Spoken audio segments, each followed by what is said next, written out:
Hi, I'm Derek Ashong, and you are now in the stream. Today, are governments afraid of the growing power of the internet? And why is an Austrian law student going after Facebook?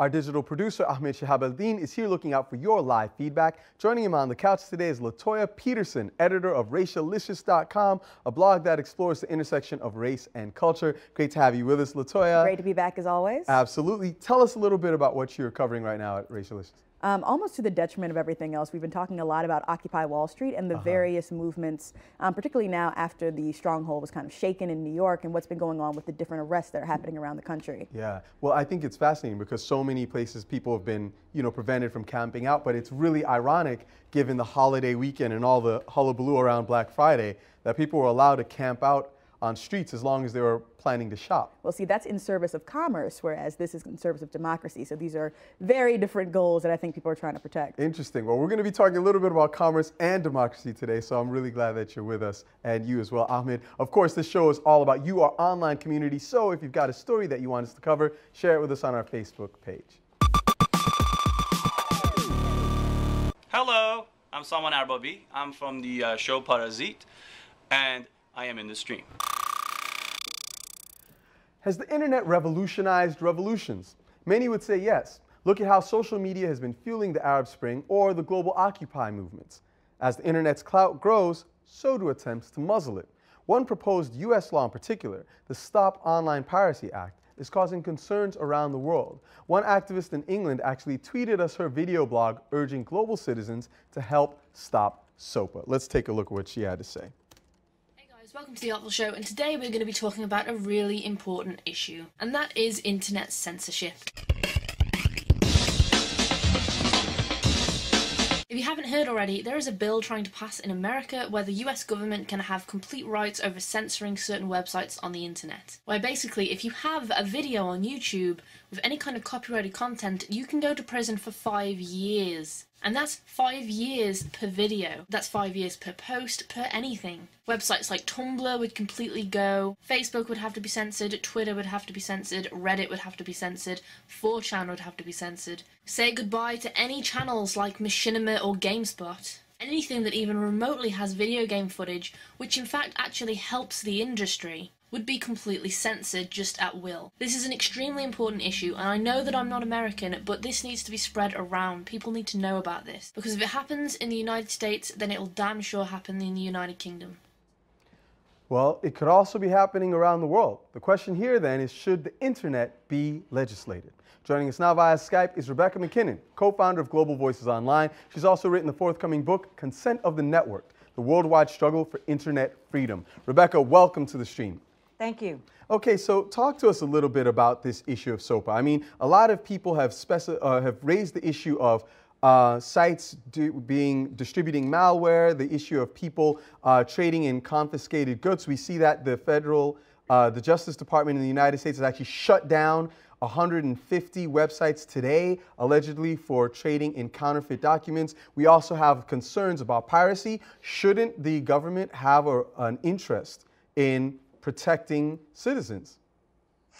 Yeah, well, I think what this is about is not about the question of should the internet be regulated or should it not be regulated. I mean, law has come to the internet for a long time, and I think the idea that the internet is a utopian place where government does not reach is not realistic. I mean, as you mentioned, there are bad people that do bad people on the internet, just as there are bad people that do bad things in real life. And of course, there's going to be regulation. You know, there are privacy groups calling for privacy regulation to prevent companies from gathering too much data about citizens and selling it. There are a lot of different kinds of regulations, for instance, net neutrality, that civil liberties groups are actually very in favor of. So it's not that there should never be any regulation of any kind of any activity on the internet. It's about how do you make sure that the laws that are applying to the internet and also just the technical mechanisms that run the internet are both the laws are written in such a way, and that the technology is created in such a way that protects our fundamental human rights around the world. Well, actually, and so that's what this is about. This is not, should there be law or should there not be law? Well, we've been getting a lot of comments from our online community on these very points. Let's go actually to one of them. Yeah, we have a question actually directly for you from Cali Wallace. Let's listen in, Rebecca. Wallace, and I had a question for Rebecca McKinnon. So obviously there's huge potential for internet censorship technology to become much more sophisticated even within the next year or 2 years. So I guess I was wondering, what do you see as the most serious threats to an open internet in the near future that other people aren't really paying that much attention to or recognizing how kind of severe these threats are? And what do you see as the best way to confront these threats? Thank you. So she's broadening it. What are the biggest threats in your opinion? Well, I think the biggest threat is not any particular technology. It's about what she said at the end of her statement, people not paying attention. The internet, while it doesn't feel as real as, let's say our physical world, obviously our activities on the internet, our ability to speak, our ability to organize on the internet affects our physical world increasingly. It certainly affects our economic lives as well, our personal lives, our cultural lives, and our political lives.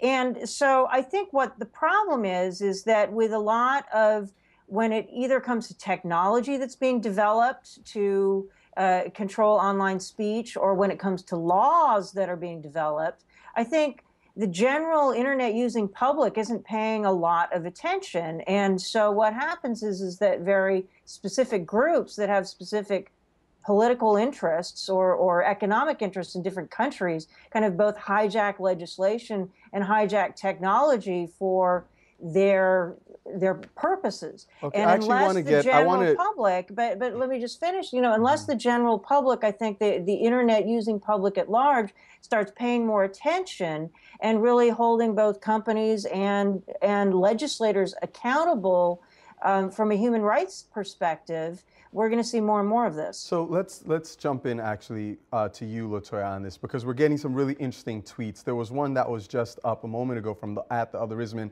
who's asking, isn't U.S. political system there to protect corporate interests? Common internet users won't hear about SOPA until it's too late. Isn't there an issue here where the average person, as we were talking about in the pre-show, is just not calibrated to affect these kinds of issues in our political system? Right, and I think that there's a huge question about how these things are framed as well. So a tweet that just came in, democracy is about from Ibrahim Daji. Democracy is about freedom of speech, but it's also about having a fair society. Sometimes things need to be censored. So the question kind of comes in, what are we even talking about the same types of things? Some people are talking about SOPA in terms of the loss of privacy specifically, and then how do we define privacy? But others are just talking about, well, this is the course of actions. This is going to happen. This is a natural thing. So I think there needs to be some kind of like literacy or a digital literacy campaign for people who are using these tools that we've come to take for granted to understand what they're giving up. So I want to make a couple of points really quickly just to give some context, because a lot of people don't realize SOPA is the Stop Online Piracy Act, right? And basically it's been advanced by a bunch of content holders, the Recording Industry Association of America, I believe the MPA, the Motion Picture Association of America is there as well. And what it enables them to do is effectively have a internet service provider it gives the person, the content holder, the right to sue an ISP or other digital business if they've not had taken down copyright infringing content within a certain period of time, which means it puts much liability and the full onus and the cost, frankly, of doing this on these digital businesses. So some are arguing that this is simply one industry versus another industry. And to that point, Rebecca, I want to show something on my screen and get your feedback on it. Here we have an image of the world where you see different colors representing the degree of internet censorship or lack thereof. You have certain countries like the US and Canada, they have a yellow color, some censorship. You've got parts of Mexico and parts of Africa and Latin America where there's no censorship. You've got Russia under surveillance and Australia under surveillance, and you've got places like China and Saudi Arabia and Egypt designated as internet enemies. A lot of times people think about these issues of censorship in terms of the rights of the public and how they interface with their government. But talk to us a little bit more about how private interests wind up having an influence on these very discussions? Well, this is the thing, is that the internet as a public sphere isn't divided up country by country the way our kind of real life space is, right? And so you have companies like Facebook or Google or any number of other companies, RIM, that have created digital spaces and platforms that we use to communicate with people all over the world, that we use to form communities. And the way they engineer these spaces, the kinds of privacy policies that they put into place, the way in which they decide how our identity is handled can have a huge impact on, it serves as a kind of law. And so you have this kind of private sovereignty clashing with the sovereignty of nation states in the real world. And then you have governments passing laws. Sometimes the laws make sense. Sometimes the laws are really just tools of certain special interests in different countries. But then these laws, because they're applied to these global platforms, end up applying to all kinds of people who never voted for the lawmakers that are passing the laws. So there's increasingly, just in terms of making sure that the internet as a public space evolves in a way that is fair and upholds the rights and interests of all of its users, our current system of patchwork, political systems and legislative systems around the world isn't serving us very well anymore. Well, let's actually jump onto that idea of how it's affecting us around the world. If you look at my screen, we've got this cartoon here, and it's got a very big, imposing gentleman labeled as the Chinese government. He says, I want these obscene words blocked from my country's websites. And you have Microsoft saying, okay, democracy's purged. Yahoo says, human rights zapped. Google says, Taiwan independence deleted. And at the bottom, the caption says, anything for a buck. It seems, Latoya, like there is a certain degree to which the interests of a given government may translate into an impact on all kinds of internet users outside of that government, particularly if they have the collusion of companies as big as Microsoft, Google, and Yahoo. Right, and one of the problems is that we're using all these technologies, we've adopted these technologies, but we don't know the ethics of these companies, and these companies don't necessarily have a moral responsibility to us as users or as citizens. It's whatever they state and whatever they decide, but it doesn't necessarily mean that they'll always be working within our best interests. Another place where this argument is operating in interesting ways is the fair use debates and the conversations around what is fair use. Because if you look at SOPA, they're saying we're trying to protect copyrighted information. But there have been a lot of battles around the right to critique that kind of information, the right to use these images in a critique. And what happens, and fair use so far is supposed to be kind of this way for consumers to be able to fight back. But a lot of the reports have come in that fair use is really for people who can afford to legislate and who can afford to sue. And also, frankly, copyright, the length of copyright protection has been extended further and further and further. You can hold a copyright for up to 90 years in some cases now. Let's try to get one more video question. Yeah, before we go to that, I just want to comment on something you were mentioning. Rebecca, as you know, the Electronic Frontier Foundation has implicated Cisco, the company, as selling surveillance technologies to China. So that's one example where they're alleging that it's being used for human rights abuses. And that fits into the question that we have from Jandra, who's kind of raising the point that the US government is perhaps approaching more of a totalitarian approach to government in general, referencing the Patriot Act and other things. Let's take a listen. Jandra Gerber. Throughout the past decade, it seems the U.S. government has been attempting to abolish personal freedoms and eradicate all forms of platforms that promote these freedoms. Is it safe for the world to assume that the U.S. government is undergoing a radical paradigm shift in their methods of governing, leaning more towards a totalitarian-style government? Evidence would include the tightened security protocols nationwide, the violent retaliation to peaceful protest, and finally, the attempt to utterly destroy the last platform of free speech, the internet. So briefly, Rebecca, would you agree?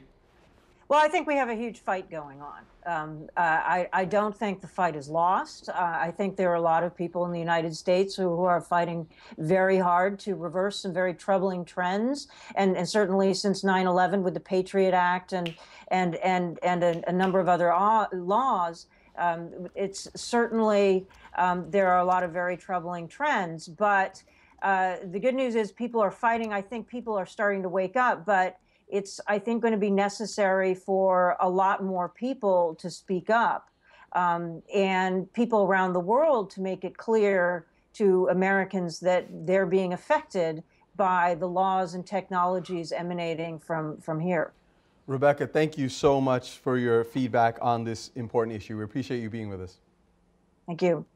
Absolutely. And we want to let you know that, as always, you can tell us the issues that you have, always using our Twitter page. Tweet us at AJStream. Next, we're going to be talking to an Austrian student who's actually taken on Facebook. Before we do that, though, Ahmed is going to give some of the very feedback that you can send us anytime at AJStream.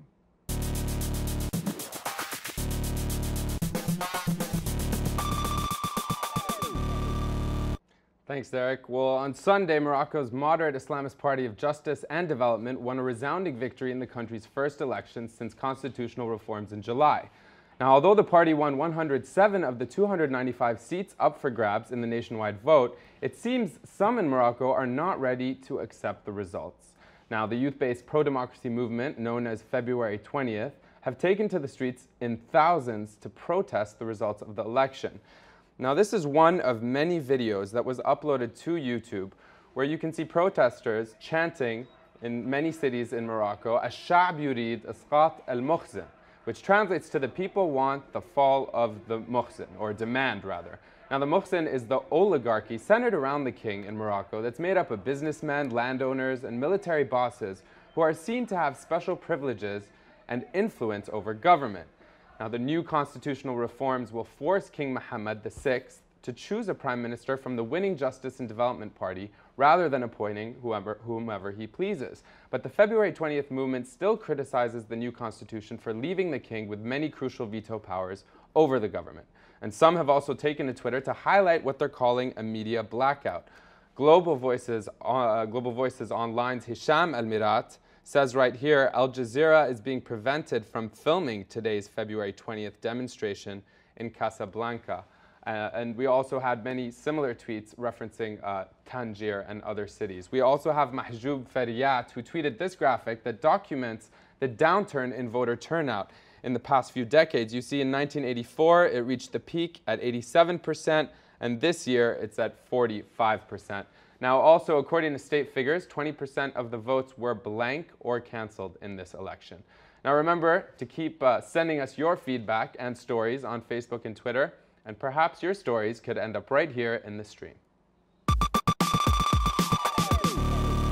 Hi, I'm Vemba Pezo Dizolele, writer and journalist and visiting fellow at the Hoover Institution at Stanford University. I'm currently writing the biography of the late Mobutu Sese Seko, and I'm in the stream. If you have a computer and an internet connection, chances are you're on Facebook. In fact, 1 in 10 people around the world has an account. But what about your privacy? When you delete a comment on your wall or remove a picture from your page, it should be permanently removed, right? Wrong, says Austrian law student Max Schrems. After making a request to Facebook, Schrems received more than 1,200 pages of his personal data, including material he thought he'd deleted. Schrems has now filed a number of complaints with the Data Protection Commissioner in Ireland, where Facebook's European operations are based. He says Facebook is violating the EU's privacy laws, and you can see all about it on his website right here, europevfacebook.org. Joining us now via Skype is Max Schrems himself. Max, welcome to the stream. Hello, thanks for having me. So tell us, why are you taking on Facebook? Actually, it started out as a university project. So I was writing one of the thousands of papers that exist that Facebook is violating pretty much all European privacy laws. The interesting thing was that when I came back and I talked to friends, everyone was like, why isn't anyone doing anything about it? And that's what we did. We kind of compiled the university paper into 22 complaints that we now filed in Ireland, which set off this Irish Data Protection Commission to make what they say is like their biggest investigation they ever made about a company in Ireland that infringes on privacy rights. Mm-hmm. Now, but here's one of the things that comes up, and that I think we would love to get your thoughts on.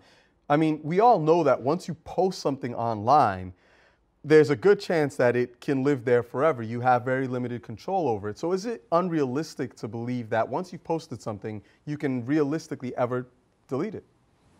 That's a question that can be decided, and I think that's a problem on Facebook, that Facebook is telling the users, hey, you have full control over what you're doing. We give you a little X button, and if you want to delete it, you can delete it anytime. And that, of course, pushes users to put more things online that they would probably on a totally open platform.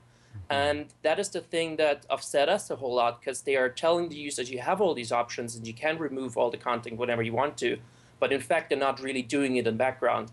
I already said deleting on Facebook means something like hiding things from yourself, but not actually deleting stuff. So for example, Facebook has individual data categories that I got in my data set. For example, removed friends. So if you remove a friend, it just gets moved from one list to the other list, but you can never really get rid of a friend anymore in Facebook. Same thing is true for a lot of other other data categories as well. So Latoya, on this point, a lot of people have been saying that, you know, these revolutions around the world have been fueled by technology, by tools like Facebook and Twitter. Could it be that part of what needs to be fought against are some of the actions of the very same companies?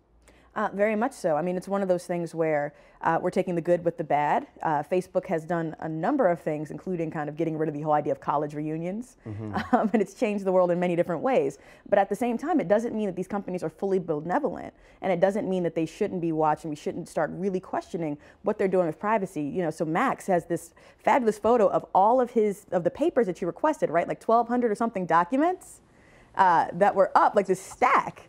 And you're going, this is how much, right? And this is a file that Facebook was able to provide him on request. So who else could actually get access to that sheaf of papers? Who else could get access to Max's life? We need to ask those questions. Wow. Ahmed. We have a tweet coming in, Max. Actually, go ahead. Go ahead, Max. Actually, what's interesting about it is I got it as a PDF file, so we printed it in the end.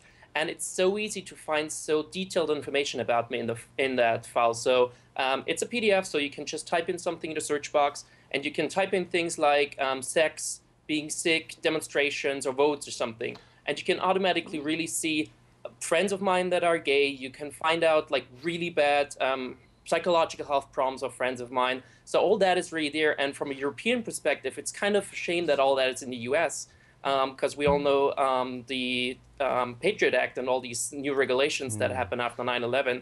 And that's pretty scary from a European standpoint, because which agency wouldn't want to have like this 1,200 pages. And in fact, it's even more because Facebook was not giving me all the information they have about me. This goes directly to what we were just talking about with SOPA. So you actually have laws now being advanced in the US that would potentially put even greater control of information in the hands of select few, or at least give them much more influence over what's being discussed on the internet, and would have ramifications worldwide. Yeah, and Max, you know, I'm glad you brought up, you know, the European question versus the, the US and their laws, because we put out a question to our community. We said, have you ever sent a privacy complaint to Facebook? And how did they respond? Now, we got one response from Sarah Ashur. She says they didn't respond at all.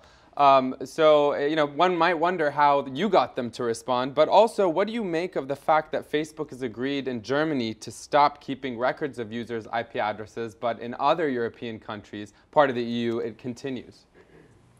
That's what we see in all Facebook cases, that they're just taking back these little bits, bit by bit, where someone complains about it.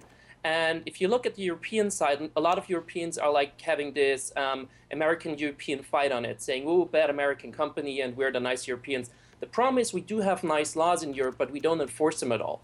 And that's what's kind of the absurd thing about this story, is there's a 24-year-old law student that has to bring about the whole case against Facebook.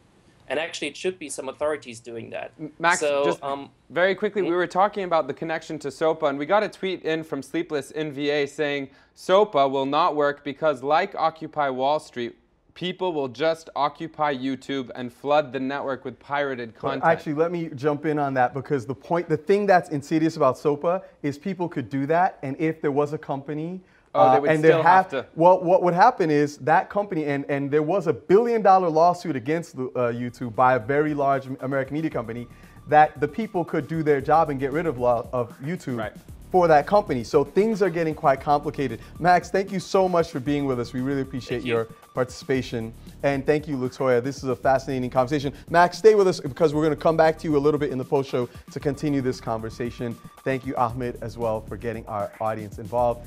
We're going to be getting deeper into this conversation, both with Max and with Rebecca. We're going to be talking a little bit about the complexities of these and some of the issues that we've just brought up about how these laws affect people across lines and how different kinds of companies may be taking greater influence over the internet. Stay with us.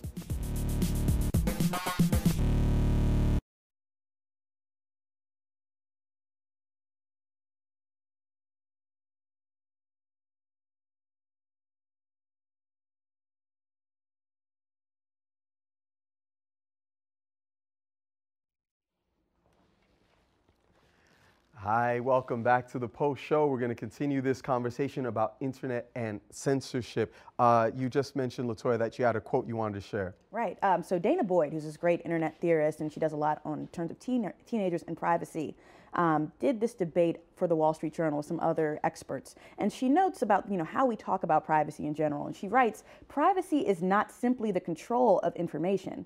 Rather, privacy is the ability to assert control over a social situation.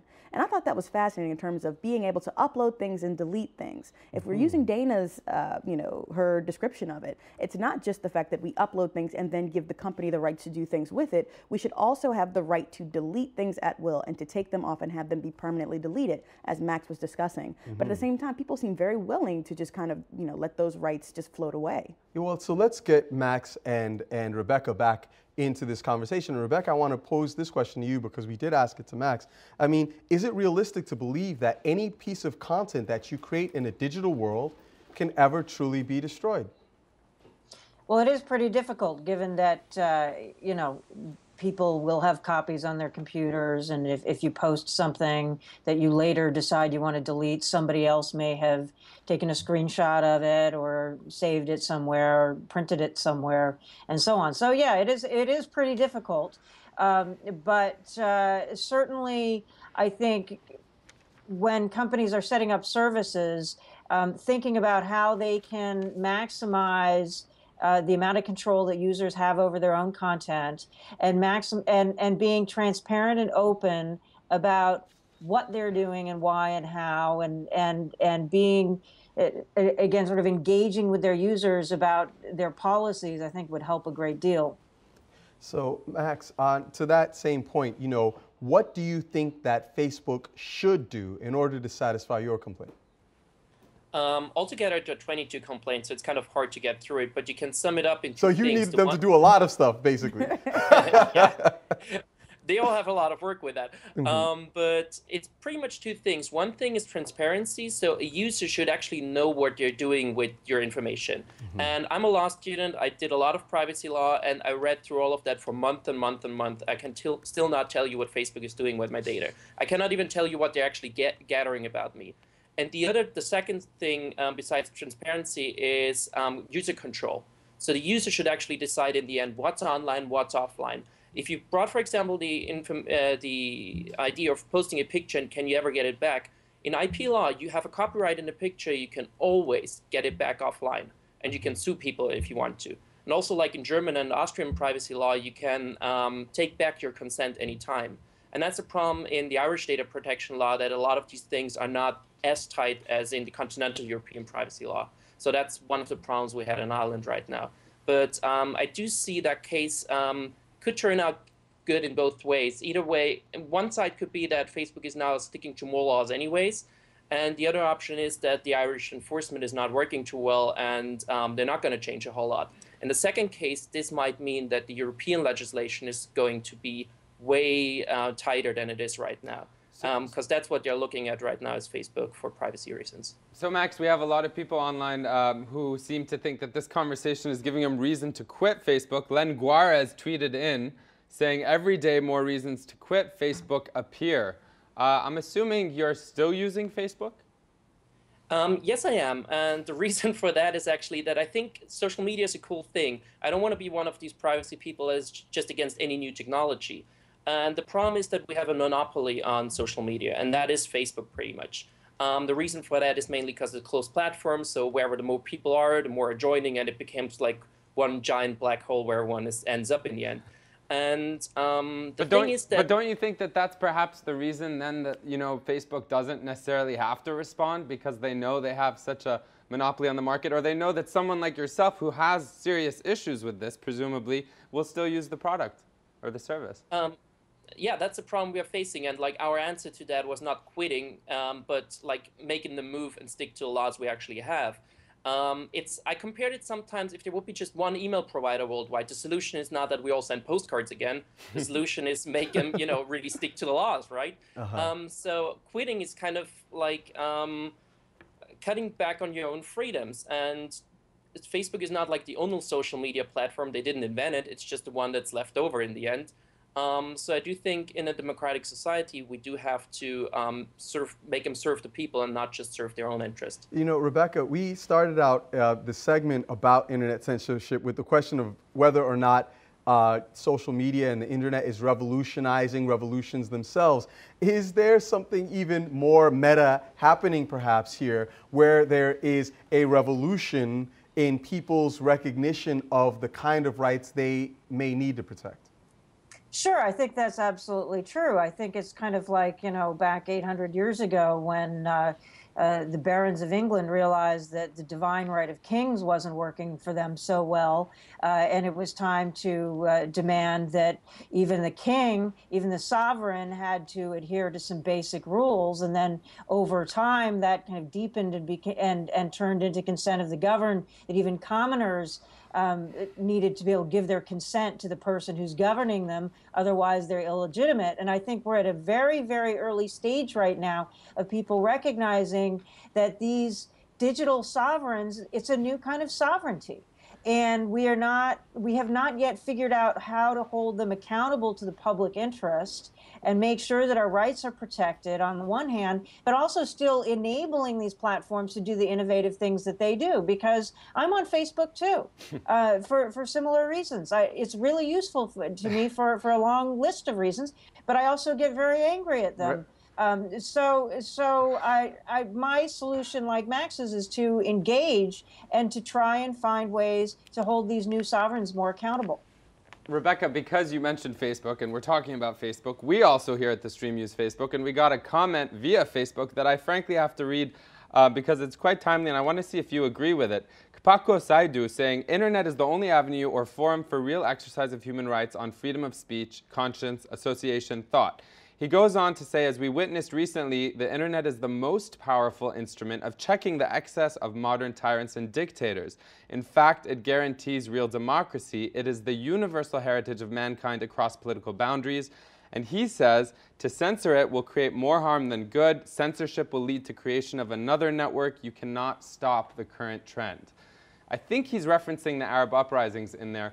Do you agree with this premise? It is a bit utopian, but... Well, I guess there's a number of things going on in that comment. I'm not sure where the commenter is from, but I mean, certainly with my work with the Global Voices community, it's definitely true that in countries where governments are particularly repressive in real space, the internet really is the only way to get a lot of messages out and to organize, because it's so hard to do any other way.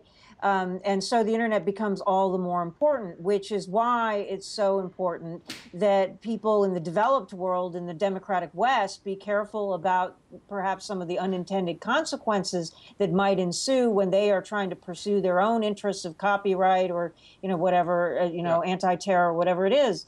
So that's definitely an issue. I mean, the internet certainly, it's, you know, as with the invention of the printing press, it certainly opens up a new universe in many different ways. But how ultimately it evolves, I think, really depends on what we, the users of the internet, or let's call us the citizens of the internet, the netizens, what we do with it, and how we push to shape it. And well, it's I actually want to bring up a point in reference to what was just said by Mr. Saidu. And this is a tweet from @NotMeCharles. This is specifically to the point of, you know, will there be alternatives developed? He says hackers are already rebuilding replacements to the DNS system as we speak. This is the domain name service system. And I actually heard a presentation by a scholar back in spring at USC. He's actually studying in the USC, but it was at TEDx USC, talking about a new form of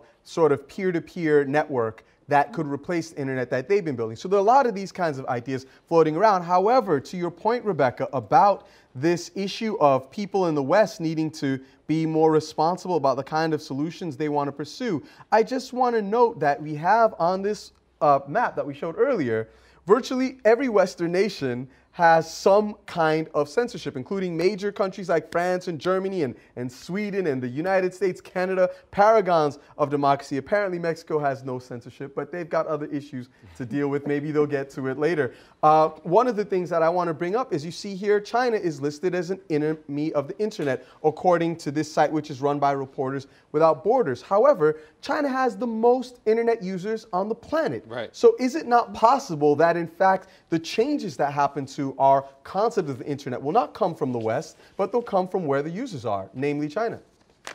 Well, if I could just also point out, China's Exhibit A for how an authoritarian government survives the internet, and how, you know, again, depending on the situation, you can't assume that the internet is just going to kill dictatorships. And absolutely, the Chinese government is encouraging internet expansion and internet use, and sees it as the key to their economic development and education and all kinds of things. But what they're trying to do is they're trying to ride it in such a way that, yeah, people can initiate more discussions about more things than they could before the internet, but they can't use it to organize an opposition party or bring about genuine systemic change. It's controlled well enough to prevent that. And so it's kind of a cautionary tale in some ways about how the internet can get manipulated by a government that has enough resources to throw behind it. You know, so on that point, spring, I'm sorry, Rebecca, we run out of time, but that's a great point to end on. Thank you so much for being with us. Thank you also, Alex, we appreciate both of you for your input. Max, pardon me.